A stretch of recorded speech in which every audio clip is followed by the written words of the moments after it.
Good morning, students of class 8th. Okay, today I am going to teach you English literature lesson 3 glimpses of the past यानी past की एक झलक. Before you read, here are some pictorial glimpses of the history of our country from 1757 to 1857. These pictures and speech bubbles will help clarify your understanding of the conditions that lead to the event known as the first war of independence in 1857. Okay, the martyrs. ठीक है. Oh my countrymen, let your eyes fill with tears as you recall the sacrifices of India's martyrs. ठीक है, यानी इसमें जो लेखक हैं वो कहते हैं this lesson has been written by S D. Sawant. ठीक है, तो वो कहते हैं कि भारत में 1757 के भारत में ईस्ट इंडिया कंपनी की जड़ें जम चुकी थी. ठीक है, और उस समय उस माहौल का ये इसमें वर्णन किया गया है. ठीक है, ये सॉन्ग भी गा रही हैं. ठीक है, शहीदों के लिए. ओ मेरे कंट्री में let you fill with tears as you recall the sacrifices of India's martyrs. यानी जो शहीद हो गए हैं, लता मंगेशकर जी हैं जो सॉन्ग गाती हैं, ए मेरे वतन के लोगों जरा आँख में भर लो पानी, जो शहीद हुए हैं उनकी जरा याद करो कुर्बानी. ठीक है, the companies कॉन्स्क्रिट्स 1757-1849 with the superior weapons. The British East India Company was extending its power in 18th century India 1765. ठीक है, Indian princes were short slaughtered. The upstart Raja Ba called the English merchants. They will help me to defeat him. The people had no peace due to the such constant fights. The rivalries helped the East India Company and it could easily subdue the Indian princes one by one. A far-seeing ruler, the brave Tipu of Mysore, fought the British till he died fighting. ठीक है, thank you God there is peace in the country now, no more war and no looting by thugs. How did Indians respect to this conquest? It is God who sent the British. Our destiny is linked with them. The white man has killed or dethroned our kings. Some kings were not good, but after all they were of this land. Now we have become slaves of foreigners.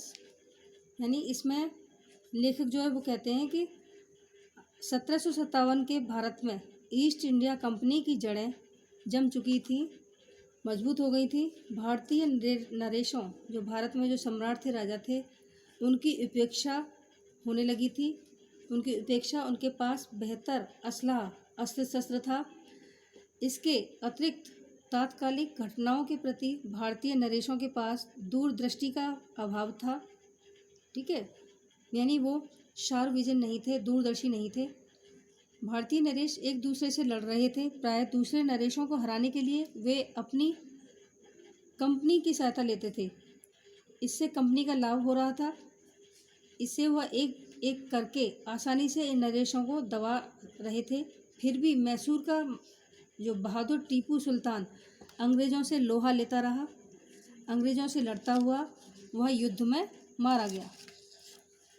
ठीक है, British rule 1765 to 1836. Religious leaders preached ideas, the untouchability and child marriage. Anyone who crosses the seas loses his religion. All the misery in the world is due to women. The truth was the Indian had lost self-respect. The British scorned them. Being merchant, the British wanted quick profits. Their heavy taxes forced farmers to abandon their fields. But your men are taking all my crop. You are still in arrest if you don't pay. Next week, I will send you to jail. The natives are unworthy of trust, incapable of honesty. True, your honors, but I am honest. Inevitably,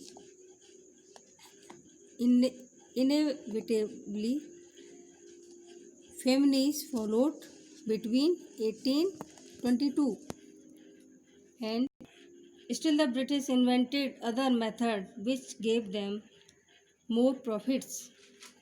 The goods manufactured in England should not have any import duty when brought into India. A good idea. The East India Company laws began to cripple Indian industries. Inevitably, famine followed between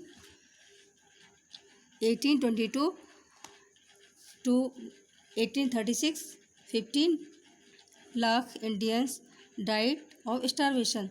The British policies turned the expert artisans and their business. Okay. यानी अंग्रेजी शासन के प्रति पूरे देश का रवैया एक जैसा न था।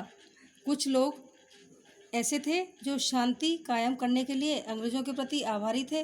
अन्य इस बात को लेकर दुखी थे कि भारत पर विदेशियों का शासन हो गया था। ठीक है। सामाजिक स्थिति बिगड़ी हुई थी। धर्मगुरु छुआछूत और बाल विवाह जैसी बेहुदा बातों के समर्थन में बातें कर रहे थे। ठीक है। सच तो यह है कि भारतीयों का स्वाभिमान जाता रहा था। अंग्रेज उनसे घृणा करते थे। किसानों और दस्तकारों की हालत सबसे बुरी थी। भारी भरकम करों ने किसानों को तबाह कर दिया था। अंग्रेजों ने कुशल दस्तकारों के अंगूठे काट दिए थे। अधिकतम लाभ कमाने के लिए अंग्रेजों ने हर तरीका अपनाया। इंग्लैंड से आने वाले माल पर कोई टैक्स नहीं था। ओके। राजा राम मोहन राय 1772-1833। ओके, यानी राजा Ram Mohan Roy, a learned man from Bengal, understood what was wrong with the country. Let us not despise ourselves. Our ancient culture is great, and we are capable of greater achievements. We must first reform our society. Superstitions have been running us. He told his wife Uma, cows are the different colors, but the color of their milk is the same. Different teachers have different opinions, but the essence of every religion is the same. He was attracted by science and modern knowledge. Knowledge should be practical and scientific. He crossed the seas, went to England to see what made the British powerful. There he told them, okay, we accept you as ruler, and you must accept as the subjects, but you must remember the responsibilities a ruler owed to his subjects. He started newspaper, but the suspicious British stopped them in 1823. यानी राजा राम मोहन राय ने क्या किया था? उन्होंने देश में जो अंधविश्वास, रूढ़िवादी, ये सब कुप्रथा चली आ रही थी, सती प्रथा को उन्होंने हटाया था। ठीक है। वो सारी चीज़ों को समझा कि हमारे देश में क्या खामियां हो रही हैं, क्या बीमारी हैं, क्या कमियां हैं। ठीक है। वो उन सब चीज़ों को राजा राम मोहन राय ने समझा और उनको इम्प्रूव करने की कोशिश की, बल्कि किया भी। उन्होंने समाज सुधार का प्रयत्न किया। उन्होंने लोगों को सिखाया कि हर धर्म की मूल शिक्षाएं समान थी। उन्होंने कहा कि ज्ञान के व्यावहारिक पक्ष पर जोर दिया। वे इंग्लैंड गए और वहाँ उन्होंने अंग्रेज़ों को याद दिलाया कि शासकों का भी अपने शासित के प्रति कुछ कर्तव्य होता है। उन्होंने भारत में जो समाचार पत्र प्रारंभ किए हैं, शंकालु अंग्रेज़ों ने 1823 में उन्हें रोक दिया। Okay, please turn over.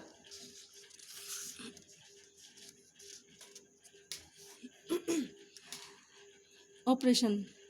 But the British continued to oppress Indians. In 1818, they had passed regulations. Third, under it, an Indian could be jailed without treason a court. ठीक है. All the time, British officers in India drew big salaries and also made fortunes in private business. By 1829, Britain was exporting British goods worth 7 crores rupees to India. Governor General Bentinck reported back home, "The bones of cotton weavers are bleaching the plains of India." The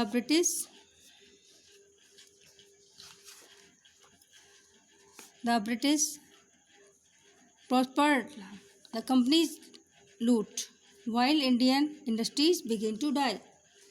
okay, अब यानी इसमें ये बताया गया है कि लेखक कहना चाह रहे हैं कि हमारे भारत में जब अंग्रेज़ों का कब्जा हो गया तो उत्पीड़न शुरू हो गया। वो भारतीय लोगों को तरह तरह से परेशान करने लगे। 1818 में एक प्रस्ताव पास हुआ, इसके अधीन किसी भारतीय को बिना कचहरी में मुकदमा चलाए जेल भेजा जा सकता था। अंग्रेज़ अफसर बड़े बड़े वेतन लेते थे। ठीक है, इसके अतिरिक्त वे व्यापार में दौलत कमा रहे थे। 1829 तक ब्रिटेन से आयातित होने वाले सामान का मूल्य 7 करोड़ रुपए हो चुका था। यहाँ तक कि तत्कालीन भारत के अंग्रेज़ गवर्नर जनरल बेंटिंक ने इंग्लैंड को भेजी अपनी रिपोर्ट में लिखा, कपास के बुनकरों की हड्डियों से भारत के मैदान में खून रिस रहा है। इस प्रकार भारतीय उद्योगों की तबाही पर अंग्रेज समृद्धशाली हो रहे थे। ओके, डिससैटिस्फैक्शन 1835 to 1836 यानी असंतोष की भावना। ठीक है, यानी लोगों में क्या हो गया, असंतोष की भावना होने लगी। Education in India was in Persian and Sanskrit. Is 1835, an Englishman named Macaulay suggested a change. We should teach the native through the English language. English education produced clerks to whom the British gave petty job under them. Incidentally, it also produced a new generation of intellectuals. We must educate our brothers and try to improve their material conditions. For that we must convey our grievances to the British Parliament. By 1856, the British had conquered the whole of India. They cared little about the needs of Indians. Our kings have become puppets and we have lost our old jobs and lands. They are converting our brothers. You only talk to something to drive them out. यानी क्या होता है, उन लोगों में असंतोष की भावना होने लगी, असंतोष की भावना हो गई। सन 1835 में लॉर्ड मैकाले ने भारत में शिक्षा के माध्यम को अंग्रेजी बनाने की सलाह दी। प्रस्ताव स्वीकार हो गया। उद्देश्य क्लर्कों की एक फौज खड़ी करना था जो अंग्रेज़ों की सहायता कर सके। यह हुआ, परंतु उसके साथ ही बुद्धिजीवियों की एक नई पीढ़ी तैयार हो गई। उनमें से कुछ ने सामान्य जन को शिक्षित करने का प्रयत्न किया। कुछ लोगों ने ब्रिटिश पार्लियामेंट में लोगों की शिकायतें रखने का निश्चय किया। ओके, 1856 तक ब्रिटिश सारे भारत पर राज्य पा चुके थे। अब उन्होंने भारतीयों की आवश्यकताओं की कोई चिंता न थी। लोगों में असंतोष बढ़ने लगा। लोग अंग्रेज़ों से मुक्ति पाना चाहते थे क्योंकि वो गुलाम हो चुके थे अंग्रेज़ों के, और गुलाम रहना किसी को पसंद नहीं है। द स्पार्स 1855 to 1857। ओके, यानी taxes continue to run the peasant in Bengal. The Santhal who had lost their lands under the new and rules became desperate. In 1855, they rose the rebellion and massacred Europeans and their supporters alike. Discontent was brewing in the East India Company's army too. The white soldier gets huge pay. Merchants live in servants, while we get a pittance and allow promotions. The Angrez ask us to cross the sea, which is against our religion. Who is the Topiwala to abolish our age-old customs? We must drive out the Angrez. Okay, thousands of their sepoys revolted. They were stripped of their uniforms. Sepoy Mangal Pandey uttered the urgent of his resignation and was executed. Few Englishmen had cared to understand Indian customs or the people mind. Oh, proud Brahman soldiers, do you know that the grease on the bullet you have to bite to made from the fat of cows, pigs? What the white man has deceived us too. Soon, chapatis were chapatis were sent from village to tell the people that their emperor would want their service. Okay. Similarly, lotus flowers circulated among Indian soldiers. Death to the foreigners. Okay. The message gave all help and shelter to the patriots. देखिए अब क्या होता है कि चिंगारी, यानी अब जो क्या हुआ, लोग जो है उत्पीड़न होने लगा और हर जगह यही चिंगारी पूरे देश में लग गई। सभी जगह यही माहौल हो गया। ठीक है, नए कानून के संथालों में रोष था। 1855 में विद्रोह कर बैठे और उन्होंने अंग्रेज़ों व उनके समर्थकों को समान रूप से मारा। यह असंतोष ईस्ट इंडिया कंपनी की फौज में भी बढ़ रहा था। सिपाही मंगल पांडे ने अपनी रेजिमेंट के अधिकारी एजुटेंट पर आक्रमण कर दिया और उसे फांसी पर चढ़ा दिया। अंग्रेज भारतीय रीति रिवाजों की परवाह नहीं करते थे। एक दूसरे से दूसरे गांव चपातियां भेजी गईं, यानी रोटियां भेजी गईं। इसमें यह संदेश था कि उनके देशी बादशाह को उनकी सेवाओं की ज़रूरत थी। उसी प्रकार भारतीय सैनिकों के बीच कमल का फूल घूमता रहा। जनता ने भी पूरी सहायता और समर्थन किया। और क्या हुआ था कि अंग्रेज़ जो हैं, जो बंदूक होती हैं, उनके आगे गाय और सूअर के चमड़ी लगाने लगे, जिससे कि भारतीय उनको खोलें तो उनको दुख हो। ओके, यानी हर तरह से वो फिजिकली और मेंटली टॉर्चर करने लगे।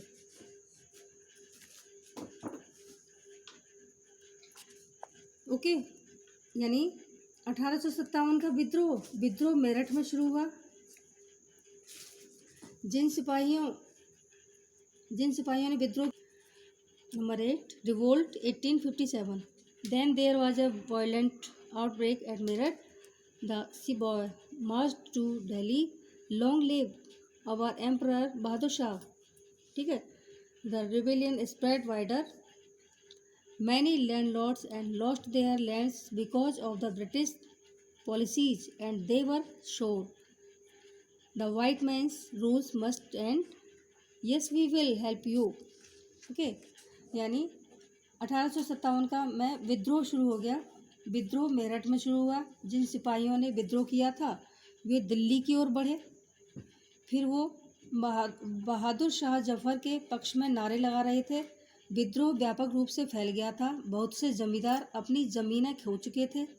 उन्होंने विद्रोह की सलाह दी। आज़ादी की लड़ाई में बहुत से शासक जैसे लखनऊ के हजरत महल असंतुष्ट थे। Okay, just a minute. Okay, please turn over point 9 the fight for freedom 1857। Many former ruler like Begum Hazrat Mahal of Lucknow were bitter. The white man has taken away my kingdom. Popular leaders like Maulvi Ahmadullah of Faizabad told the people, "Rise, brothers, rise! The Angrez is running our land." Okay, they joined the upsurge against the foreigner. The people rose everywhere in Bareilly, Kanpur, and Allahabad. Azimullah Khan told Tatya Tope, "We should have Peshwa Nana Sahab as our leader in this war of independence." 80-year-old Kumar Singh of Bihar received a bullet in his wrist. Mother Ganga, this is my last offering to you. The patriot pounced upon the British and fought peace battles all over north India. Okay, यानी क्या होता है कि जो आज़ादी की लड़ाई हर तरफ छिड़ जाती है। बहुत से शासक जैसे लखनऊ के हजरत महल असंतुष्ट थे। ठीक है, उसी तरह से सभी लोग असंतुष्ट थे। क्योंकि अंग्रेज़ों ने उनके राज हड़प लिए थे। ओके, फैज़ाबाद के मौलवी अहमदुल्ला जैसे लोकप्रिय नेताओं ने विद्रोह के लिए जनसाधारण से अनुरोध किया था। अजीमुल्ला खान ने तात्या टोपे से नाना साहेब को उस स्वतंत्रता संग्राम का नेता बनाने को कहा था। पूरे उत्तर भारत में लोगों ने अंग्रेज़ों के खिलाफ डटकर लड़ाई लड़ी। बिहार के 80 वर्षीय कुंवर सिंह की कलाई में गोली लगी। उन्होंने तुरंत इसे काट दिया। इसे गंगा में फेंकते हुए उन्होंने कहा यह उनकी अंतिम भेंट चढ़ावा थी। Okay students, I hope you enjoyed my class. That's it for today. Thank you. All the best.